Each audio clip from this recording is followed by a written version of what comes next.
Je vais vous lire une histoire qui s'appelle Billy Joe et la planète Billy Rose. J'espère que vous l'aimez. On commence. C'est une histoire de Zoé. Alors, dans le ciel tournent des planètes de toutes les couleurs et une planète grise.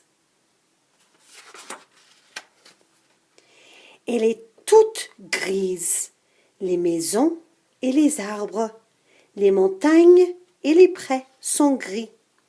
La vie est terne et monotone. Même les jours de beau temps, le ciel est gris. Un matin, Nicolas sort se promener. Le soleil est chaud et un vent doux fait onduler l'herbe des champs. Nicolas regarde distraitement la danse des fleurs et des foins dans la brise, puis s'arrête pour mieux entendre le murmure du vent.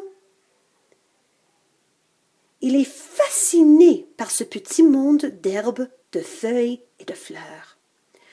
Tout semble danser sur une musique chantée par le vent. Emporté, Nicolas se met à tourner pour suivre les fleurs et les feuilles et danser avec elles. Tout à coup, les herbes, les marguerites, les coquelicots changent sous ses yeux. Le pré devient tout brillant, plus vif, plus animé qu'auparavant. Nicolas ferme les yeux, puis les ouvre à nouveau. Au loin, tout est terne comme d'habitude. Mais à ses pieds, le pré est éclatant, resplendissant. Soudain, un étrange petit être apparaît près de lui. Il se met à grossir et devient aussi grand que Nicolas.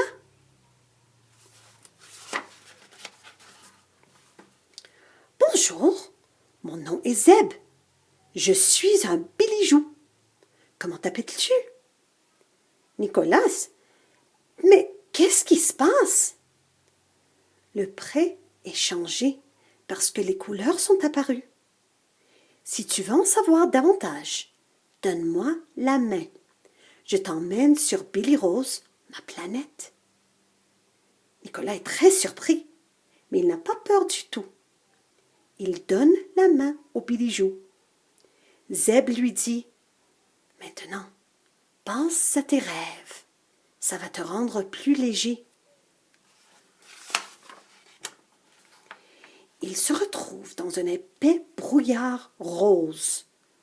Nicolas aperçoit une planète sortant des nuages. C'est la planète Billy Rose. Ils y arrivent aussitôt. Nicolas est ravi. Tout ce qu'il voit éblouit ses yeux. Zeb lui dit « Regarde, Nicolas, cette fleur paisible est bleue. Ce papillon excité est rouge. Et cette fleur joyeuse est jaune. » Mais l'enchantement de Nicolas tombe soudain. Ces couleurs sont si belles. Pourquoi ma planète est-elle grise? D'autres Billy Joe viennent voir le petit garçon. C'est Nicolas de la planète grise. Une planète grise, c'est bien triste, dit un Billy Joe. Vous allez à la tour? Bien sûr. Allons-y tout de suite, répond Zeb. Les Billy Joe amènent Nicolas devant une grande tour, toute scintillante. Dans la tour, tu sauras ce qui est arrivé à ta planète, lui dit Zeb. La gardienne de la tour te conduira à l'intérieur. Zeb frappe à la porte de la tour. La gardienne sort. Bonjour Nicolas, je suis Zir, la gardienne de la tour. Viens avec moi, tu auras la réponse à tes questions. Dans la tour, on peut tout savoir. On peut tout savoir, murmure Nicolas. Quelle merveille! Nicolas suit Zir dans la tour mystérieuse. Une étrange lumière irisée éclaire une pièce toute ronde. Zir invite Nicolas à s'asseoir. « Regarde bien, tu vas voir pourquoi ta planète est grise, » lui dit Zir à l'oreille. Un nuage se forme aussitôt au centre de la pièce. Puis, la planète de Nicolas apparaît. Mais tout est en couleur. C'est tellement plus beau et plus joyeux, pense Nicolas. Pourtant, quelque chose le trouble. Ce sont les habitants de la planète. Ils vivent sans s'occuper de la nature. Ils ne remarquent pas la douceur de la brise, ni la beauté des montagnes. La nature se sent négligée, ignorée. Ses couleurs deviennent de plus en plus ternes. Nicolas comprend qu'elle a beaucoup de chagrin. Enfin, il ne reste que du gris. Une autre scène se forme. Un garçon danse dans un pré vert au milieu de la planète toute grise. Tu vois, Nicolas, tu as joué avec la nature.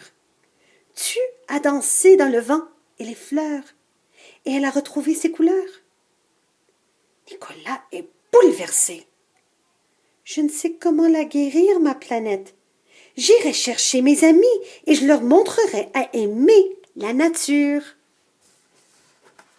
À la porte de la tour, Nicolas retrouve les bilijoux qui l'attendaient. Ta planète et ses habitants ont besoin de toi, lui dit Zir. Nicolas dit au revoir aux bilijoux, prend la main de Zeb et se retrouve debout dans le pré vert, au milieu de la planète grise. Au revoir, Nicolas. Bon courage, lui dit Zeb. Puis, le bilijou disparaît. Nicolas court chercher ses amis et leur montre le pré tout vert. Les enfants sont émerveillés par l'éclat des herbes et le brillant des fleurs. Nicolas leur raconte le chagrin de la nature devant le mépris des gens. Alors, les enfants découvrent la beauté des fleurs, la douceur du vent et la splendeur des montagnes. Nicolas et ses amis courent à la ville dire aux gens de regarder l'éclat et la beauté de la nature. Pour la première fois depuis très longtemps, les habitants de la planète sentent la joie dans leur cœur. La planète entière se met alors à rayonner de couleurs. Et dans le ciel bleu apparaît un magnifique arc-en-ciel. Et dans le ciel tournent des planètes de toutes les couleurs et aucune planète grise. Merci.